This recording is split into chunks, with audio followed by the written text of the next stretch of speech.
Welcome to the Wisdom That Breathes channel. Across all our platforms, we try to share wisdom which is relevant and accessible to everyone. But on this particular platform, we go deeper into some of the ancient principles found within the scriptures. If you find some of the terminology difficult or inaccessible, then go over to our Keshava Swami YouTube channel where you'll be able to find other content which is perhaps more relatable. Thank you and enjoy the wisdom that breathes. Really an honor to be here with all of you, and amazing to be in South Africa. So we'll spend some time this evening. We can talk a little bit about community, about relationships, about how we're all in Krishna consciousness together. And there's an African proverb: if you want to walk fast, then walk alone. But if you want to walk far, then walk with many. So we all walk together on this beautiful path of Krishna consciousness, and the relationships we have are the most valuable thing we actually have. So we'll talk a little bit about this, and nice to see also His Grace Patanjali Muni Prabhu. Maybe we'll also ask him to share some thoughts as well. He's a wonderful devotee. I don't know, is it your first time here? Yeah, first time. Oh, okay. So maybe I should say something. Patanjali Muni Prabhu, he's originally from South Korea. And he's a disciple of His Holiness Bhakti Tirtha Maharaj. As you know, Bhakti Tirtha Maharaj was an ambassador of love. Nowadays, on my travels, I always make sure I spend some part of the year in West Africa, because I find when I go there, Bhakti Tirtha Maharaj's heart, his love, his investment in building communities is so strong, is so powerful. So he was such an amazing personality within our movement, and His Grace Patanjali Muni Prabhu is a disciple, and he carries the same spirit. He's really a pioneer in Krishna consciousness. He goes and he preaches in South Korea, and he's also translated the Bhagavad Gita into the local language there. So that's amazing. So Prabhupada wanted every town and village. Sri Chaitanya Mahaprabhu wanted it, and then we have devotees like all of you and Patanjali Muni Prabhu who are fulfilling the prophecy. So please Prabhu, it would be wonderful if you could also share some words as we go along this evening. And we'll keep it very informal, so you please ask your questions, and we're all friends here, learning and growing together. Hare Krishna. I'll just sit here because it's all... Is that okay? Yes. Thank you for the seat. So this seems to be going on and off. Maybe I just leave it out. Can you hear me if I speak like this? I think it's okay.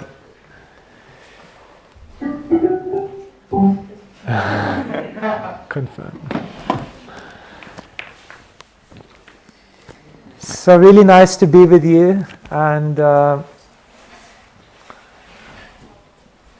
this is actually how the Krishna consciousness movement started. In Sridhar Mayapur, Sri Chaitanya Mahaprabhu, he came back after visiting in a place called Gaya.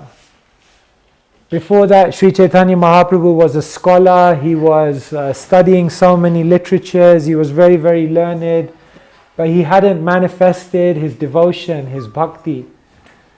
But then he went to a place called Gaya. Of course, Gaya is famous because everyone knows it for the Buddha. But in Gaya, Sri Chaitanya Mahaprabhu met Ishvara Puri. And Ishvara Puri said something very strong to him. Murkha tumi tomar nahek vedanta dikar, Krishna mantra japa sada ei mantra sar. Ishvara Puri looked at Sri Chaitanya Mahaprabhu and he said, Murkha tumi, you're a fool. You think you're going to learn about God, understand reality by simply reading all these scriptures? Vedantadikar, you don't have any qualification to understand Vedanta, is beyond your intellect. He's telling that to God. It's like, okay. Sri Chaitanya Mahaprabhu had come as a devotee, and therefore Ishvara Puri told him, Krishna mantra japa sada a mantra sar. Just keep chanting Krishna's names. A mantra sar, this process of singing is the essence of everything. You don't need to do anything else. I was telling yesterday that once we came off a Harinam in Scotland, and one person, he came up to us and he said, I love you guys, you're always singing, you're always chanting, you're always happy, but don't you guys have any new songs? So Ishvara Puri said, Krishna mantra japa sada a mantra sar. Sada means always. You don't need to change it, you don't need to alter it, you don't need to upgrade it, you don't need to refine it. Sada kirtaniya sada hari. Just keep chanting. It's the essence of everything. So Mahaprabhu began chanting. He was humbled. Sri Chaitanya Mahaprabhu taught the world that unless you're humble, you can't learn. Right? If we're proud, then in English we say a proud person is full of it. So if you're full of it, there's no room for anything new to come in. So you have to be humble. Once a devotee said to me, if you're not perfect, then you should be humble. And he said, but the moment you're humble, you're perfect. So Sri Chaitanya Mahaprabhu took the humble position, and therefore he was in the perfect position. And he just started chanting. And when he started chanting, he came back to his spiritual master Ishvara Puri, and he said, Kiba mantra dila gosai, kiba tarabal, japite japite mantra, korite pagal. He said, Kiba mantra, what kind of mantra have you given me? Kiba tarabal, how powerful is this mantra that you've just given me? Japite japite mantra, I'm chanting this mantra again and again. Korite pagal, and I'm becoming completely mad. Ishvara Puri looked at him and he said, good, it's working. This whole process is meant to make you mad, but not mad in a bad way, not the bad mad, the good mad, a spiritual intoxication. So Sri Chaitanya Mahaprabhu, he went mad. His heart was filled with love and it was overflowing. And then in his mind he thought, Krishna is the only goal of life. And therefore he thought, I'm going to go to Vrindavan. Because once Krishna becomes manifest in your heart, then you have to run to Vrindavan, isn't it? People wear that t-shirt. I lost my heart in Vrindavan. Once Jai Advaita Swami saw someone wearing that t-shirt, he said, I hope you lost your heart to the right person. Might lose your heart to someone else in Vrindavan. Anything's possible. So Mahaprabhu wanted to go to Vrindavan, so he began running, and then a voice came from the sky. Why are you going to Vrindavan? You came to this world to give the holy name to everyone. If you go to Vrindavan and stay in Vrindavan, how will everyone know? You have to go. You're God and you have a job. You have to go back to Navadvip. So God had to be reminded, you're God and you have a job. And so Mahaprabhu went back to Navadvip. And in Navadvip, on the streets of Nadia, before the streets of Nadia, Mahaprabhu in the home of Srivas Thakur. Maybe some of you have been there. In this beautiful house, Mahaprabhu began to chant like this. So here we are. So I remembered when we were all here today with no power. It reminds you of India. In a place like this, behind closed doors, they began chanting. But they chanted with such purity. They chanted with such love. They chanted with such emotion that the energy that was generated within that house bubbled to a point where it was too much to contain. You know, like sometimes something is overflowing, you can't contain it. So in their kirtan, in their community of kirtan, they generated so much energy that at one point the doors of Srivas Angan had to open. And when the doors opened, these guys just went flying out. I mean, these guys, they're the Supreme Lord and all his eternal associates. They all just went flying out onto the streets of Nadia. But it all begins with the inspiration that was generated amongst ourselves. So, this is the power of community. Because alone we can't do it. Bhaktivinoda Thakur sings in a beautiful song, Ekaki amar nahi paya bal Hari Naam Sankirtane. He says, Ekaki amar, me alone, me by myself, nahi paya bal. I don't have any strength. I'm weak. By myself, I'm very weak. I'll never be able to do it. But together is possible. Together, through that energy, through that community is possible. So if I'm very honest with you, the idea of relationships and community was actually the last thing I was looking for in my life. Now I give you an insight into how much of a strange person I was. And still am, but maybe a little less strange. When I was a kid, I was like, I need to find a life for myself where I speak to the least amount of people and I'm around, I don't want to be in a community, I want to be around people. I believe in God, but it's me and God, and that's it. Like everyone else, but I'm happy not to be able to see you. I was kind of like that. I was reading one book by a Buddhist monk, and in this book, the Buddhist monk said, perfection for a monk is if they die, and nobody knows and nobody cries. And I was like, yes. This is how strange I was. I was like, that's amazing, that's brilliant. And then I came to the Hare Krishna temple and I was like, I want to join, I want to become a monk. And the devotee, he said to me, you sure you want to be a monk? And he said, being a monk means you become socially dead. I was like, yo, sign me up. I want to be socially dead. But the amazing thing is, I joined the Hare Krishna temple to become socially dead. And then every other class was about relationships. Every other class was about community. Every other class was like, love the devotees. And I was like, I didn't sign up for this. Relationships, community, love? That's not for me. But as I began hearing it more and more, and as I began developing relationships with people more and more, and as I began living in a community more and more, I realized this is the biggest blessing.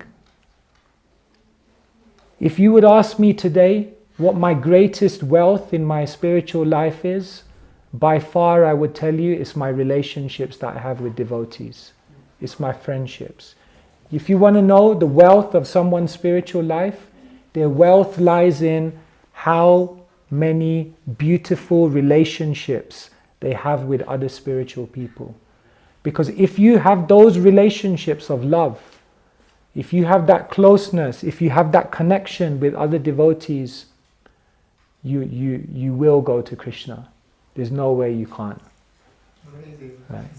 It's like the Bombay trains.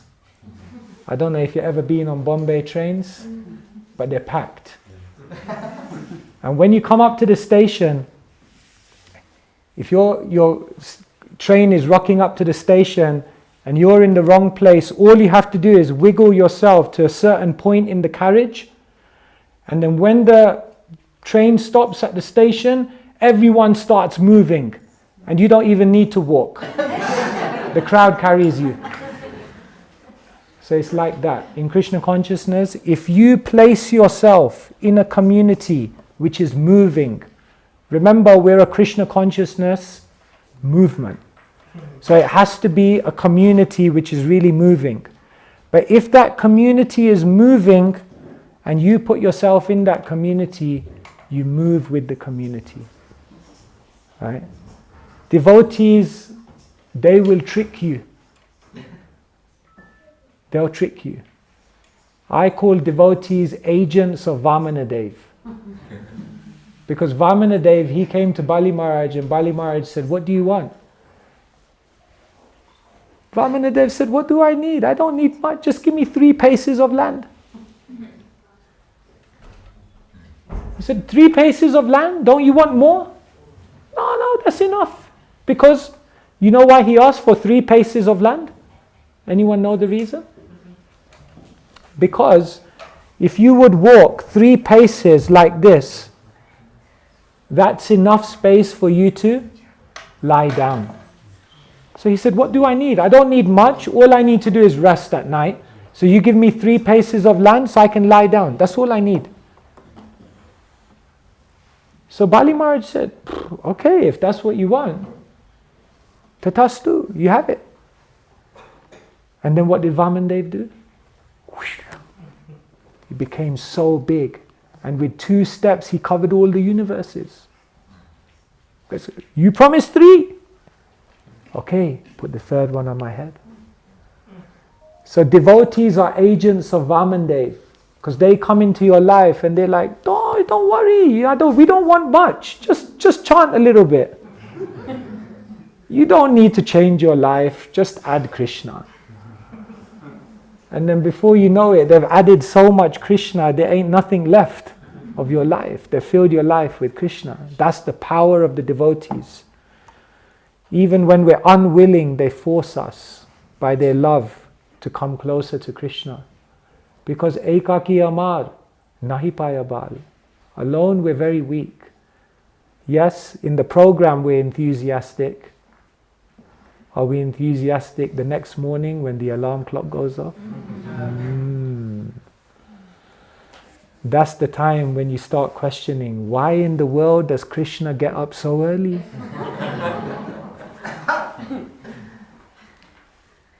But with devotees it's possible. So, Sri Chaitanya Mahaprabhu taught Rupa Goswami, and Rupa Goswami says there's 5 very, very powerful forms of devotional service. You know this? Nama Kirtan, chanting Krishna's names. Bhagavata Shravan, hearing the Srimad Bhagavatam. Murti Seva, serving the deity. Mathura Vas, residing in Vrindavan. And then Sadhu Sangha, associating with the devotees. But when you look closely, you see something amazing here. 4 of the activities are only complete if the 5th one is part of it. You can do Nam Kirtan, but in this age, what is the Yuga Dharma? Sankirtan. So you can chant the holy name of Krishna, but when you chant with association and do Sankirtan, then it's more powerful. You can go to the holy Dham, but what does the Bhagavatam say? Yatirtha buddhi shalileina karhichit janeshva bhigyeshu saeva gokara. If you go to a holy place, but you don't associate with the saintly people who live there, practically you won't get the benefit. So Mathura Vas is powerful, but only when you add it to Sadhu Sangha. Bhagavat Shravan, yes, you can read the Bhagavatam. How much of it will you understand? There's one chapter in the 2nd canto called Purusha Shukta Confirmed. One devotee read the chapter 4 times. He came back to me, goes, I have no idea what Purusha Shukta is, and I have no idea what's being confirmed. But I read it. So that's very nice. You can read the Bhagavatam. But Tadvidi pranipatena pariprashnena sevaya upadekshanti te jnanam jnaninas tattvadarshina. You want to become knowledgeable? Then you have to go to a tattvadarshi. You need sadhu sangha. Therefore, Bhagavat Shravan, powerful. But only when you do, in sadhu sangha, then the full life of it comes out. And Murti Seva. Yes, we can worship the deity alone. But have you noticed, when you're doing the arti, and there's a group of devotees singing, and someone is cooking wonderful offerings, then how much more does Murti Seva come alive? Because even when you worship Krishna, you never worship Krishna alone. You always worship in a community. Therefore, although there are 5 powerful forms of devotional service, practically sadhu sangha or association is the center of it all. So somehow or other we need to form those bonds. But in Kali Yuga, it's not hard, it's not easy to live together. Have you noticed? We do have the tendency to sometimes not get along. We do have the tendency sometimes to argue, to find faults in each other. We have the tendency sometimes to see the worst. And so it's a real art, and it's a real, it takes real substance to connect with other spiritual people in a deep way. But if you get this one right, everything else will be right. Because another verse in the Chaitanya Charitamrita tells us, Krishna Bhakti Janma Mula Hoya Sadhu Sang, Krishna Prema Janama Teho Puna Mukhya Ang. That the very root cause of the awakening of love for Krishna is the association of spiritually minded people. So I'll just share with you 5 things that I have experienced in my life that are very powerful if we want to have deeper relationships. And then maybe I'll ask Patanjali Muni Prabhu to also share some words, and then we'll open it out to all of you. So just 5 very quick things. But I think if you meditate on these, they're very, very powerful. The first thing is that to develop deep relationships, we have to be good at committing. You know, now in the world, people, they come together, and then the first sign when there's a problem, they just leave the relationship. They cut the relationship. Or the first moments in that they're in a relationship, if they don't feel like the chemistry is there, the dynamics are right, then they just throw relationships away. In this day and age, we enter into relationships and we leave relationships very, very early. They say love at first sight, divorce at first fight. So we come together, but then we just break it when there's some problem. Basically, every relationship requires a spirit of committing to each other. Love doesn't come from chemistry. Love comes from commitment.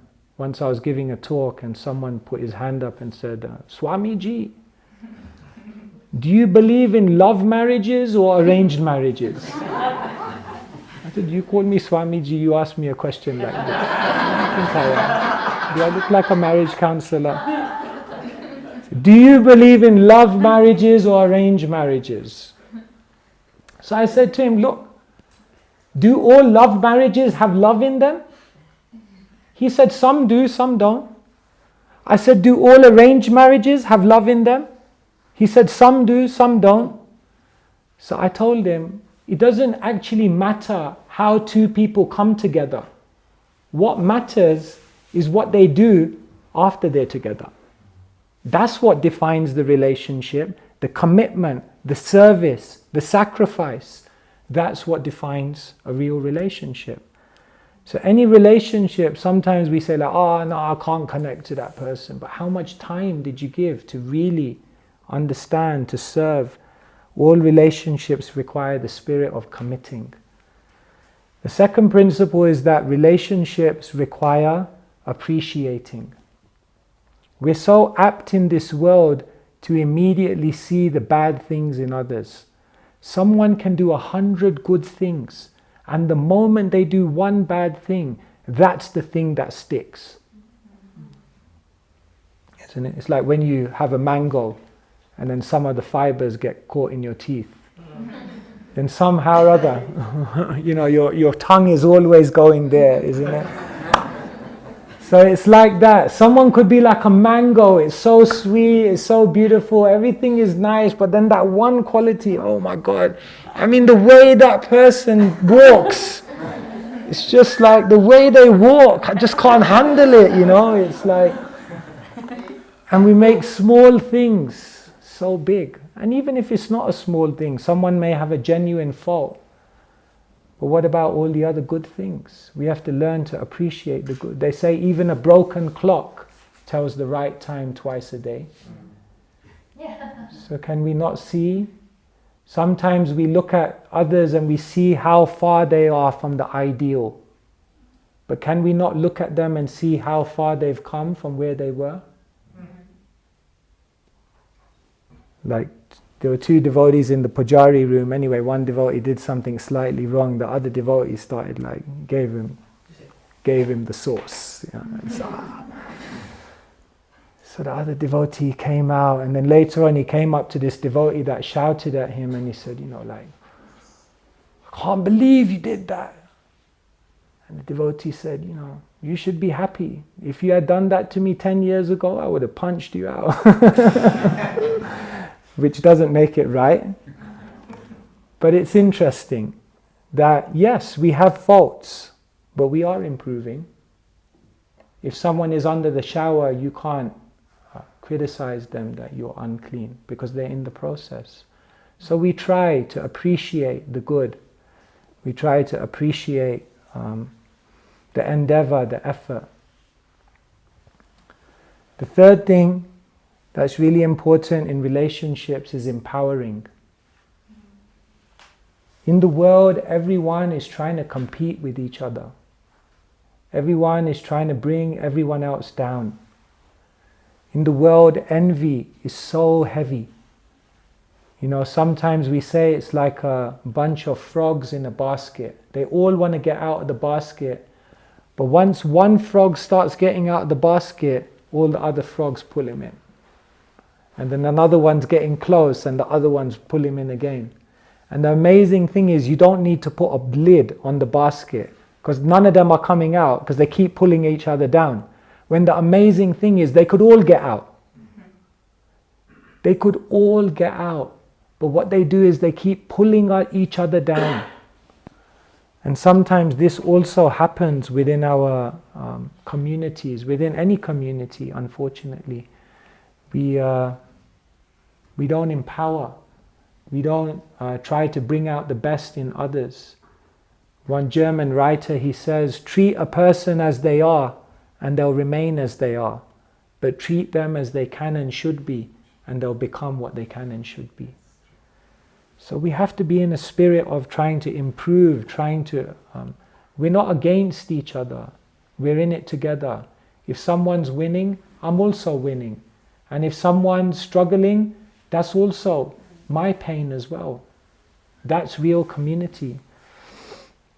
So we should always empower, we should always see the potential in others. We should always be very, very encouraging.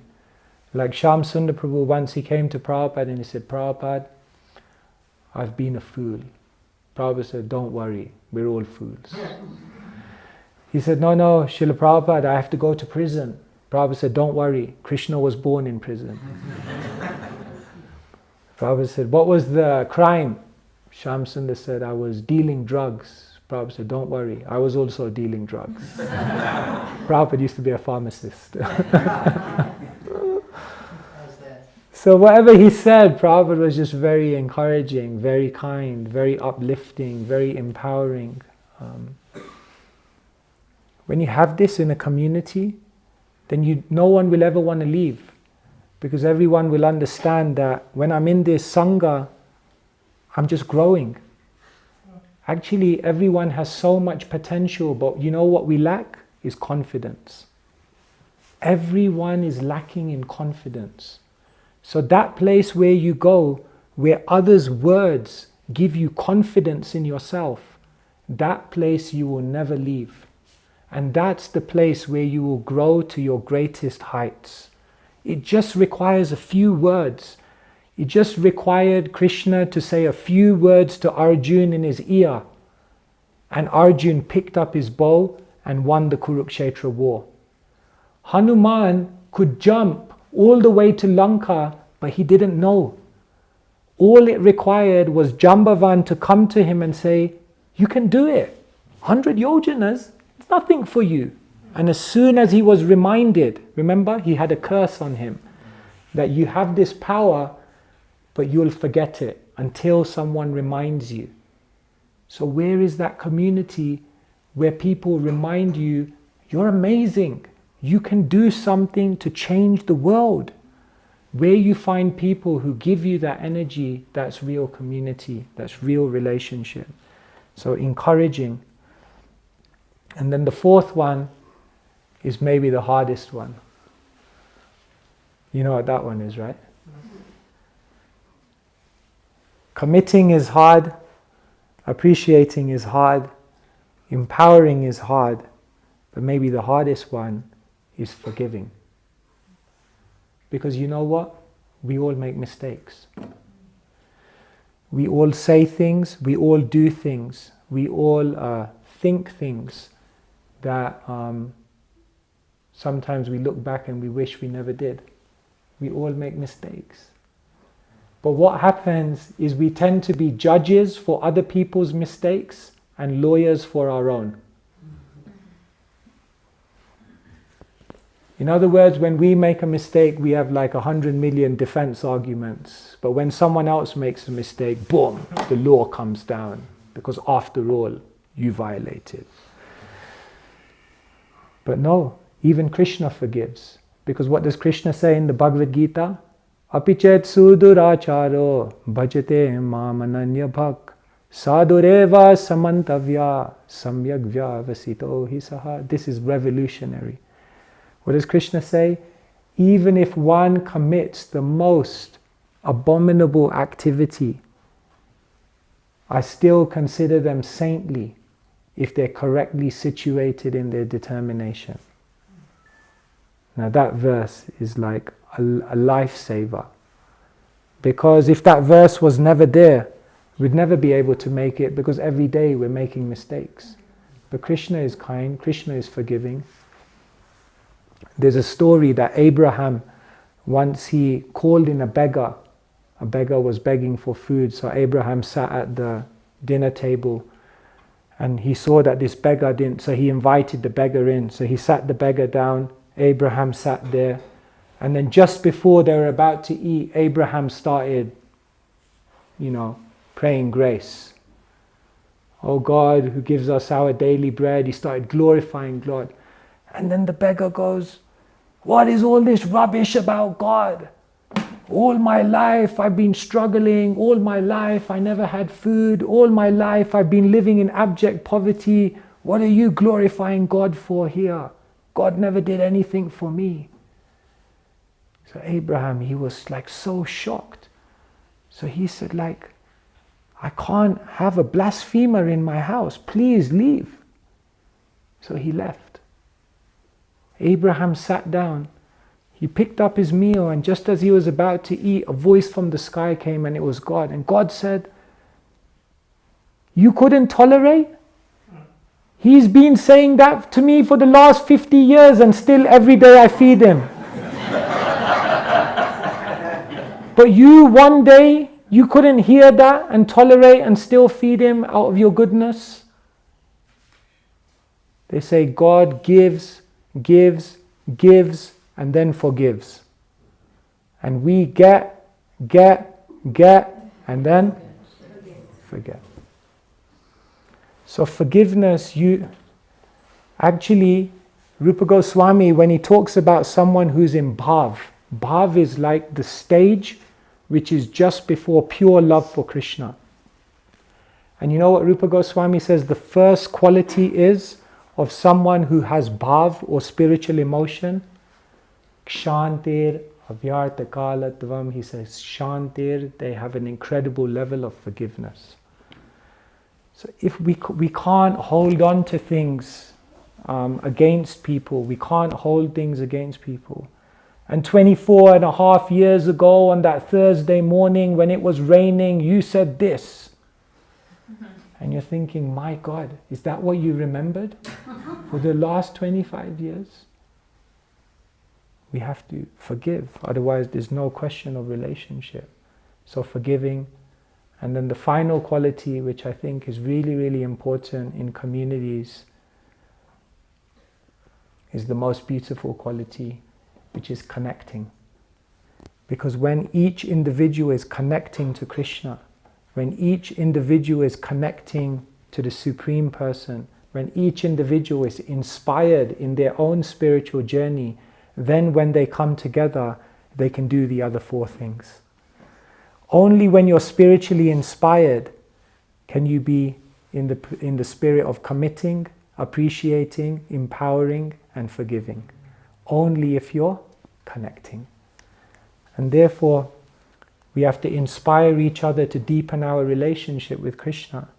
Because when everyone is moving towards Krishna, then everyone will push everyone else. But you know what happens? When someone is stagnant, when they're not moving forward, then naturally what they'll try to do is drag people back.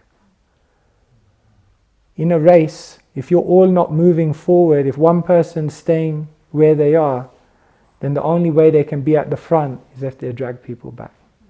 Therefore, everyone must be moving, everyone must be growing, everyone must be deepening in their Krishna consciousness. Everyone should be relishing the beauty of what we've been given. So these are all tall orders. Committing, appreciating, empowering, forgiving, connecting. But yeah, for whatever little I can say and little experience I have,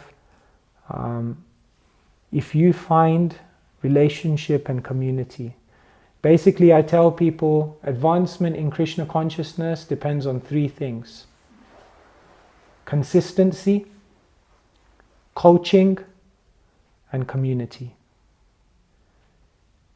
If you have these three things, you can fly. If you have consistency in your practice, you have coaching, you have another devotee in your life who can awaken and give you faith in yourself and give you vision. And number three, you have a community which is encouraging and empowering. Miracles can happen. So I wasn't into coaching and community. But as time goes by, I realized these are the most important things. So we have a great opportunity here. We have a wonderful facility, wonderful ground to serve. Such wonderful Vaishnavas. You're all talented in your own ways. You bring so many different elements. Now if we combine, amazing things can happen. Hare Krishna. Thank you so much. Please, Patanjali Muni. Yes, you please come.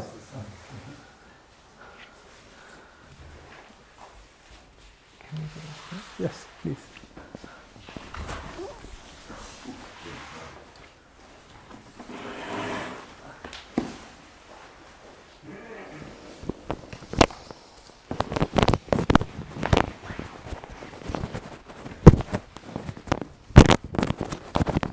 I'm truly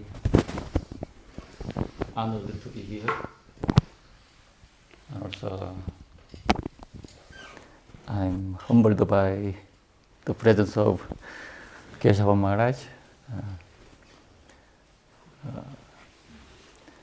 At the Bhaktivedanta Manor, my service was looking up the kitchen. So one time I asked the Maharaj before journey to Korea. So Maharaj gave me some material for preaching. So Maharaj gave me the CD, do you remember? The university preaching program, so that he put all jokes and then kind of a class material and so how to start a talk and the many things was there. And then he said, you might forget. He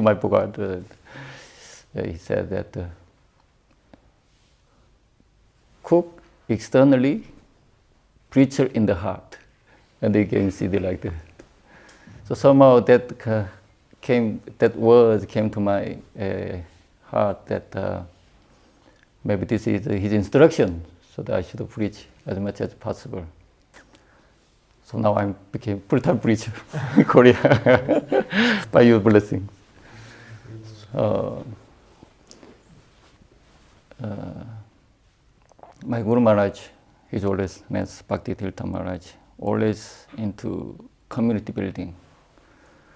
So he gave many principles, and also he gave many seminars of how to practice forgiveness. So even one time, I guess you remember that wherever he goes, kind of two seminars. It's a forgiveness and the overcoming fear. So I'd like to share just a few things from my Guru Maharaj to say, and also I'll say a few things to sum up what Maharaj said, so that easily for you to remember what Maharaj said. So first of all, the first principle of community building is that you treat a person as you love that person most. So we all have someone is dear, someone may not be that dear. Someone is favorable, someone may not be that favorable. So any community or any work even, there is a principle of 2 plus 2 plus 6. So if you remember this, it might help you. So 2 people out of 10 in general, they may be very, very, very favorable to you. Without any reason, they'll be kind to you. They may be smiling at you. They may offer some water. No reason. Somehow they are friendly. But 2 people, without any reason, if you say, they don't respond nicely, very abrupt. So in this way, they are favorable people and they are unfavorable people. And another 6, they are not interested in you at all. So they are busy at what they are doing. So in this way, amongst the devotee also, some devotee you get along very well, some devotee might get on your nerve all the time. So at work the same.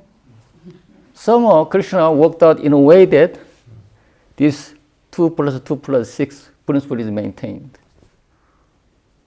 But in order to build up nice community, we have to try hard to make everyone come to the category of very, very, very, very favorable, in a way that you treat them in a way that you love most. And in order to practice this one, my Guru Maharaj used to say that you treat a person as the moment you see this person the last. So in a way that you have to be such conscious each moment, which means you will have to be aware of what you are doing. You will have to be aware of your time. So in a way that truly before Krishna conscious, you have to be conscious. In this way, if you value the relationship, if we value the moment, then it will contribute towards our community building. So community building is kind of a modern terminology, isn't it? So in one sense, whatever is there, modern days, whatever problem is there, is already actually expressed in Bhagavad Gita and Srimad Bhagavatam. So particularly in Srimad Bhagavatam, when there is a group of people, in general, there are 3 emotions is prominent. The 3 emotion is Spardha, Asuya, Tiraskaraha. Spardha means amongst equals, there is always competitive mentality. I want to be better at this person. I want to be better at that person. So always a competition mentality is going on. And then Asuya, you find someone better than me. Then it develops envy. And then, when someone may be lower than you, someone may be less than you, then tiraskaraha. So we ignore them, look down upon them, even you despise them. So any community you go, and people who gathered, these three emotions cannot remove it. But my Guru Maharaj used to say, transform lust into love. So we have to transform this negative emotion into the positive emotion. So in this way, that the spardha, so competitive mentality, we have transformed into maitra, friendliness, and the loving relationship. Rather than competing, you try to help each other. And also, somehow you have to develop friendship rather than constant competition. And asuya, so the envy, how to transform this negative emotion, you transform into respect. So Krishna said that this respect, Krishna put as a prema. So not only respect, you should develop love also. Without love, it's difficult to develop the feeling of respect. And then those who are lower than you, the emotion you need to develop is kripa, the compassion, and upeksha. So that when they make mistake, then you have to ignore. So these three negative emotions, spardha, asuya, tiraskara, sa ahankara piyantihi. So if you like to look at later on in Bhagavatam, it's the 11th canto, 29th chapter. It's in the Bhakti Yoga chapter, in 15th verse. So you look at the detail later.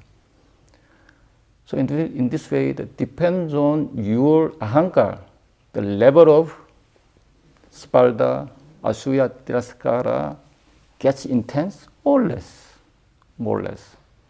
But the remedy of all this, so how to develop this maitra, how to develop prema, how to develop this kripa and upeksha, is that Krishna says, very easy.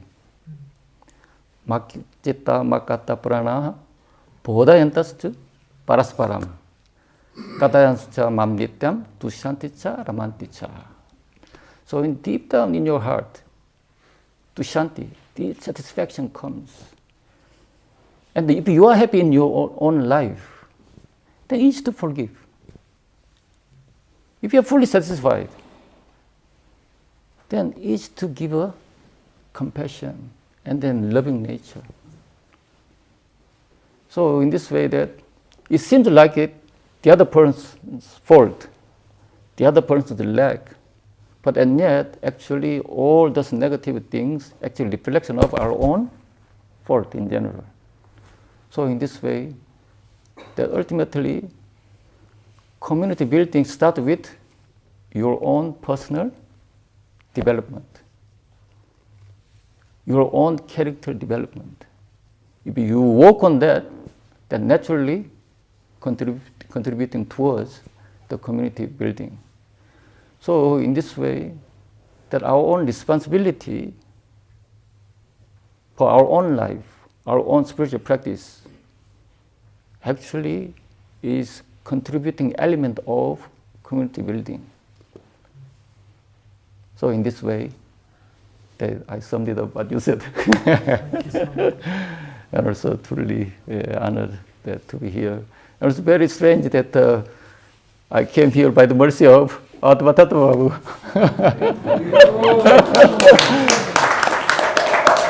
So I just came to my mind the Lava Matra Sadhu Sangha, Sarva, City Hall, isn't it? So that out of blue, suddenly I received is it email or the WhatsApp text? the text, he says, I want to have interview regarding preaching in South Korea. Okay, that's very nice. Okay, so, so we'd like to share what's going on in Korea. So we scheduled the interview day. But what happened was, 1 week before, I was in India to arrange Rath Yatra in Korea. So in order to have Rath Yatra, we need to have a Rath. So all the way I went to India to arrange it. And we started to make arrangement for the 2 years ago, but it didn't happen. So it wasn't easy to arrange Rath. So finally, when I arrived in India, somehow miraculously, I met Bhakti Prasad Maharaj. Maharaj introduced one person, and I flew to Vrindavan to Mumbai. I met the person, then everything was arranged, everything all set nicely. But the message came, please do not send the money, because they send invoice also.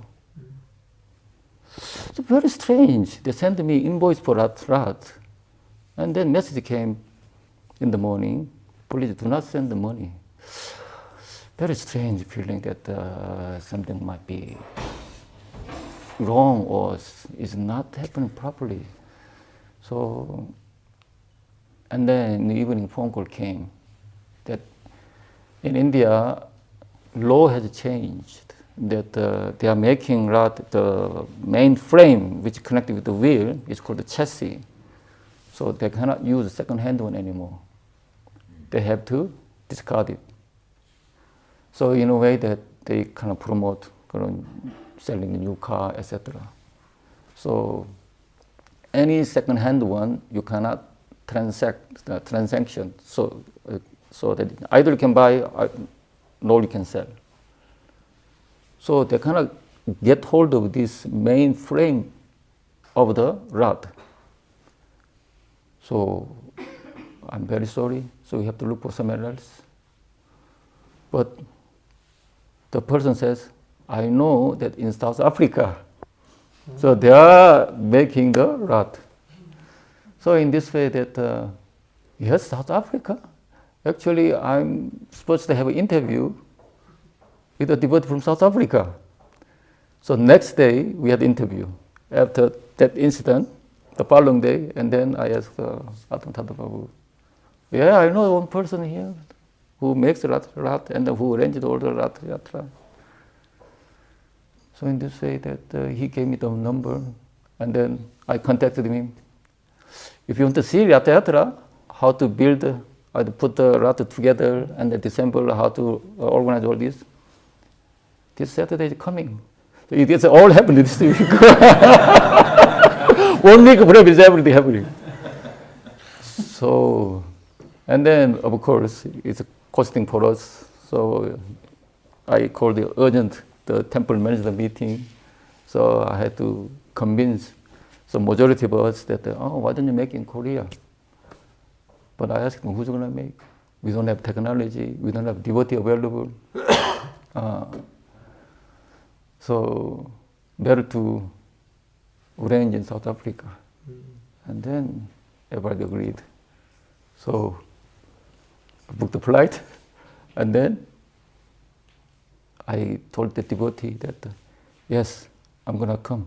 Yes, Keshava Maharaja is also coming. So you are lucky that this year, Keshava Maharaja also coming. So you are lucky you will have this seat also. I said, really? Keshava Maharaja come on? I know him from the Bhaktivedanta Mela. So that I messaged the Maharaj. So Maharaj, can I travel with you? So in this way that it is true in devotional service that there is a miracle happening every single moment, but unfortunately we don't appreciate it. And also we don't have eyes to understand this is a miracle. I have a small Sangha group with yoga teachers. And then this one of yoga teachers' mother got a stroke and then kind of lost the half body of function. And then he said in the class that actually when he went to that hospital and also to help mother to recuperate, so that they have to learn every single thing again, how to speak, how to walk, how to pick things up, so all over again. So that how fortunate we are able to work according to our own will. And also how fortunate we are able to speak what we are thinking. So it seems such a normal thing to speak, to work, but in that hospital ward, full of people like that. So someone is a more severe degree, someone is a less degree. So luckily his mother was a bit less degree of that stroke. But initially he felt, because he has to look after, so kind of he took 1 month out from his work, and then all the family find it very difficult. But in that hospital ward, they are far worse patients than her mother. So in this way, that our life is very, very short. At the same time, what we are given to us is truly valuable. And Buddhists, they gave example that the person you meet like this is the chance of, the tortoise. So there is a blind tortoise. So this blind tortoise, once out of 10,000 years, they come out of the surface. So there is a panel, wooden panel. In the middle there is a hole. So it's floating in the Pacific Ocean. So when this tortoise to come up to the surface, somehow his neck gets stuck into that hole. So that much of a chance we have to each other to meet. But when you look at the sky, here I was amazed to see the stars. So in Korea, there's so much pollution, difficult to see the stars. The first thing is I was so happy to see the star. So that, the closest star, how far away from this earth? Anyone knows? GPS signal Whether you believe or not, I was shocked to hear that. So physician, one who studied astronomy, is astronomist, yeah. So that he said that when you study the astronomy, you become naturally humble. So first thing he said that actually entire universe is dark. So light is such a rare thing. So for us, day and night is kind of a normal thing, but in entire universe is filled with dark matter. So because of the presence of the sun, we have actually this portion of the light. So the similar star like the sun, the closest to one is, by light speed, we have to go 4 years. 4 light years away, closest star. So for example, if you call someone in that star, so hello, then the other says hello. When you hear hello, it takes 8 years. So he gave example of the marble. So when we were children, we were playing with the marble, yeah? So let's say this sun, let's say if you consider as the marble size, and then the next marble, how far is away? Around 200 kilometers away, that marble. So between two marbles, nothing exists apart from darkness. This is how big this universe is. And so far, NASA in America, they sent the Voyager, the spaceship, so that they find some other foreign object. So they have not found any life symptom like we have on Earth. Of course, different the living entities there, but similar to us, so far they have not found. They, I think, sent this spaceship more than maybe 30 years ago. The Voyager 1, Voyager 2, etc. But this universe, the group of the star is called galaxy. So Samsung watch is also galaxy. So this one, so 100 billions of stars is kind of formed as one galaxy. 100 billion stars is one galaxy. So within this, the galaxy itself is kind of a, let's say, another 100 billion. Now this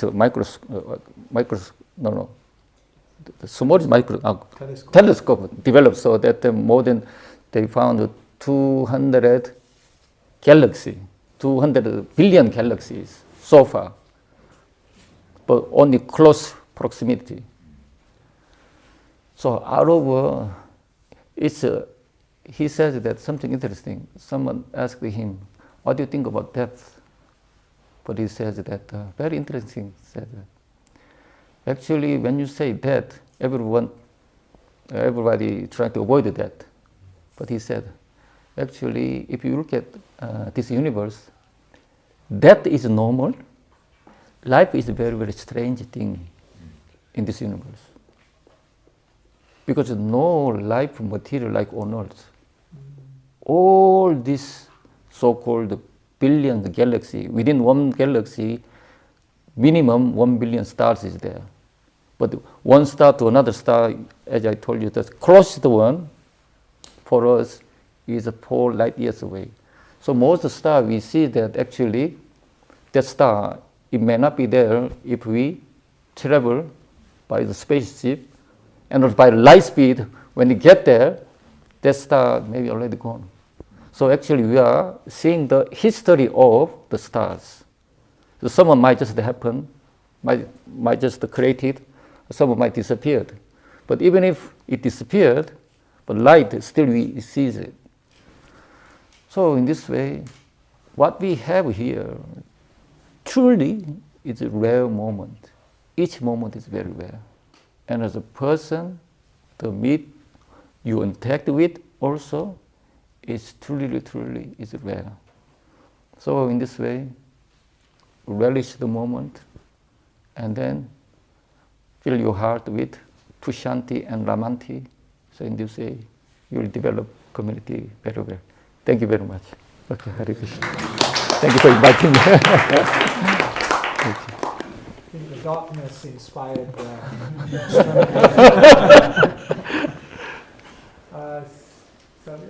well, I don't know, what should we end here? I don't know, either because I don't have time.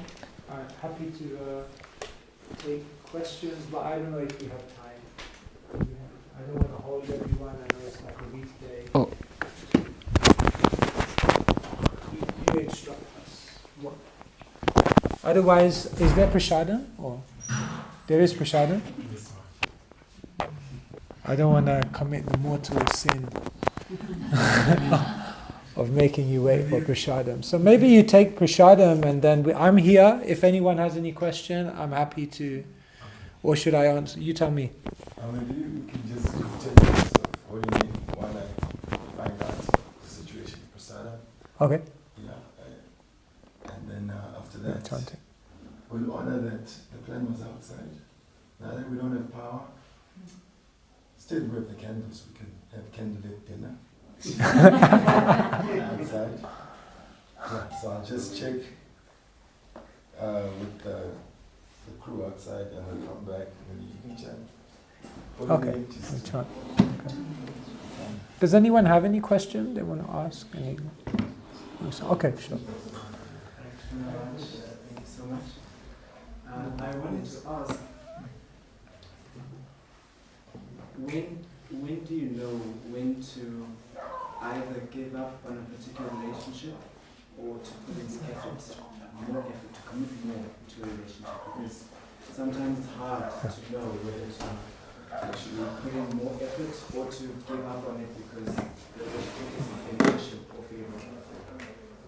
Yeah, it's a really good question. So just in case you didn't hear, Prabhu, your name? Madhavendra Puri Prabhu is asking, how do you know when to give up on a relationship? How do you know when you're supposed to give more effort to a relationship? Should I stay? Should I go? Some song like that, right?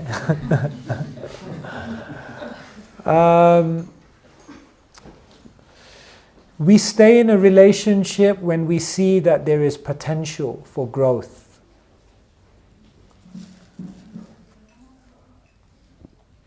The way someone is doesn't define who they are.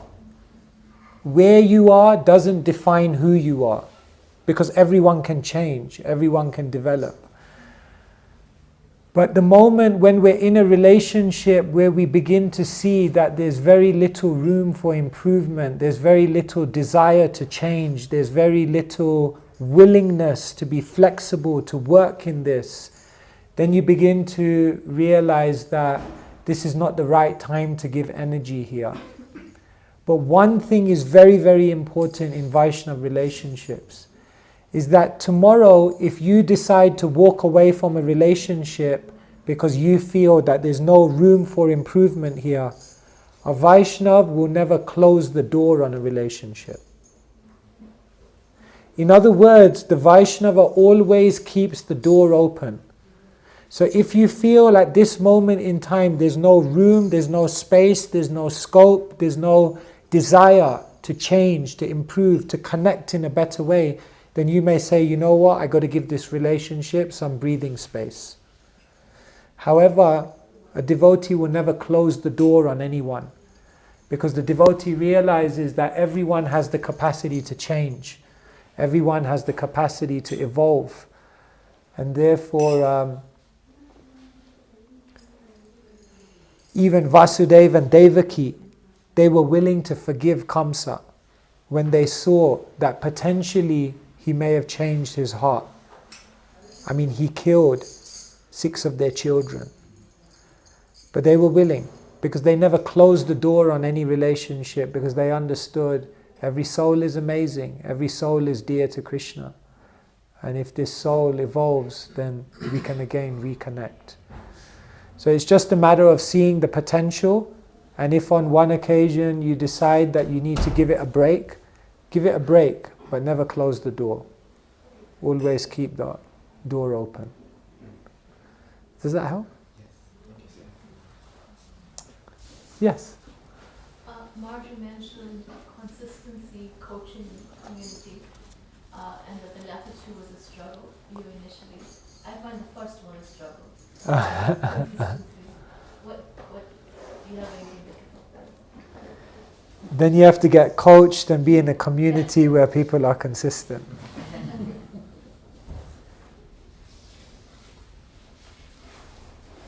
Some people are very creative. Generally there's 2 archetypes, creative and consistent. Oftentimes the consistent people aren't very creative, and the creative people aren't very consistent. Of course, some people are blessed to have both. So somehow I felt in my life I was consistent but not creative. And what helped me to develop creativity was my association with creative people and my association in a community of creative people. So where we lack individually, the Vaishnavas can help us to grow those qualities. So yes, consistency is difficult. Krishna consciousness is not hard, but what's hard is the everyday principle.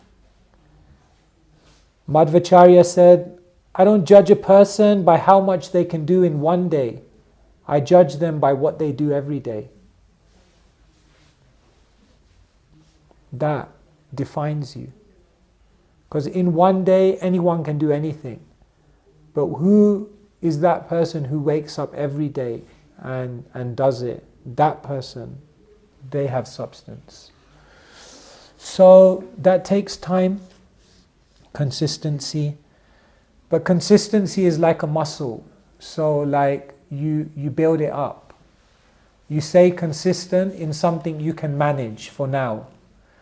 And then you up the game and you build it up and you find bigger things. And then you find that consistency isn't an austerity later on, because the consistency turns into taste. In the beginning, consistency is an austerity because we lack in taste. But when we grow, then consistency becomes very natural because we've awakened taste. So then, it becomes natural to do those things.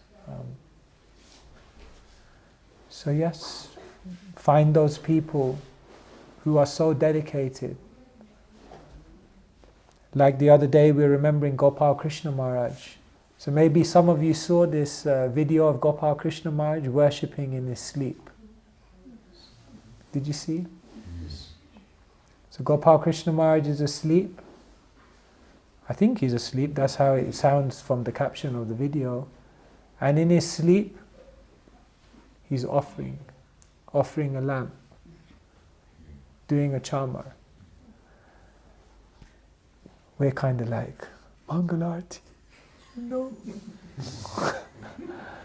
And here is someone worshipping in their sleep. That's where consistency turns into taste. That's where Vaidhi turns into rag. See, Radha. What does Radha mean? Raga, Dhavati. Radha means that person who has so much rag, so much attachment, Dhavati, that she's running. Radha means she who runs after her object of attachment. So maybe we can't run to Krishna like Radha because we don't have that kind of rag. But eventually some attachment, some taste, some spontaneity. Yes, I like to worship Krishna. I like to chant. I like to wake up. Takes time. But it's there. It's within you. Nitya Siddha Krishna Prem. Sadhya Kabhu Noy. You don't have to get it from anywhere else. You are consistently, irresistibly attracted to Krishna. But it's just hiding under layers of anartha. So somehow or other you have to find an expert doctor who can remove it all and help you to understand who you really are. Therefore, we can't do it alone. I thought I could do it alone.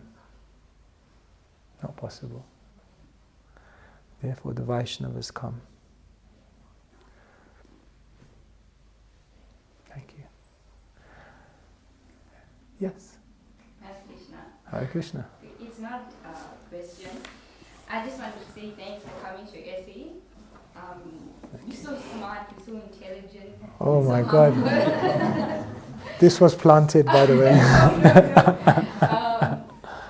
I'm not really like a social media person, but I started watching your videos and I told my husband that I had to download TikTok just to download all your videos and follow you. I don't even follow anyone besides you.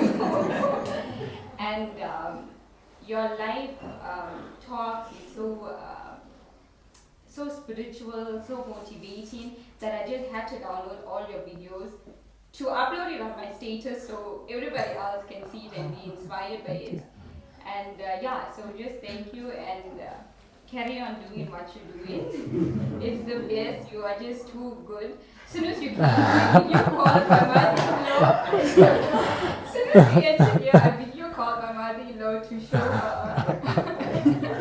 And she said, you have to get, she just said, play a message. She said, you have to get a chance to tell you how you feel. Thank you so much. So thank you so much and God bless you always. Thank you so much. Thank you.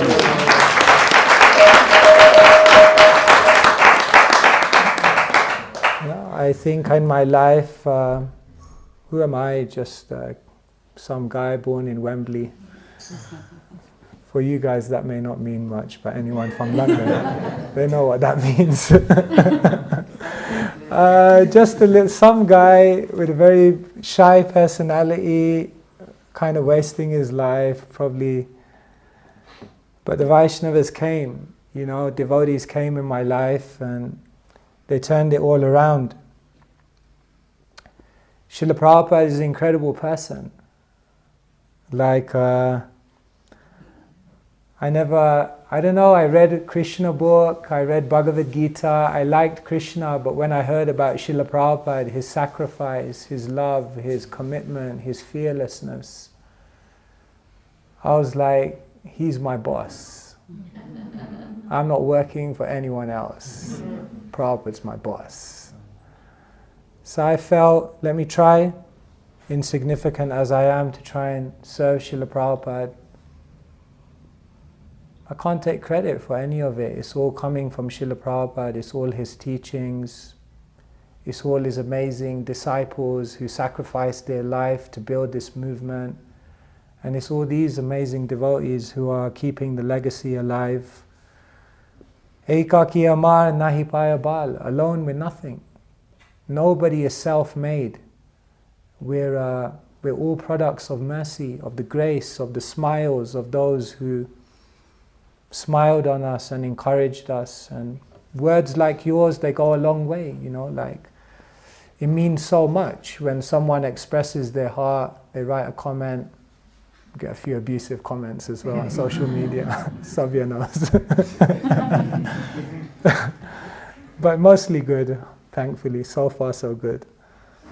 And those words mean a lot, you know. So, no, I really appreciate it. Like, you could have just kept that in your heart and it would have still meant so much, but that you express it, I take it as a very humbling gift from you, and I try to live up to your words. But I truly do believe that everyone can do something amazing. But like, we lack confidence, you know. Devotees, you've got so much to give to the world, but we just need confidence, and we just need people to come into our lives and give us confidence. Yes, you can do it. Come on, you can do it. And we can go so far. So let us create that community of love where we can give each other that confidence. That's why I thought it was a nice topic to discuss today. So thank you. All right. I think we should end here, maybe. Savya, why don't you sing for a few minutes, or do you want to call it off? This is just fine. If there was maybe one last question. Oh, if there was one last question. Otherwise, after that, then we'll any last takers? Some few announcements. Okay. Anyone? Any last question? Going once, going twice. All right. Okay, there you go. I just want to say, Hare Krishna, Swami, thank you so much as well. Tomorrow, we're actually leaving to Vietnam. Oh. So, I kept asking Balaram, hey, when can I see you? When can I see you? I asked my dad to, Vibhu Prabhu, when can I see you? And then finally we got to see you the day before we leave. Okay. So You going for holiday or? yeah. Okay. It's because of her I'm actually getting a chance to go overseas. So Oh, okay. it's through work. Okay, Yeah, okay, so amazing. Very, very grateful to have you here. It's an honor to actually meet you and see you in person. So Brilliant. yeah. No, thank you so much. What can I say? I like your style. I'm not sure.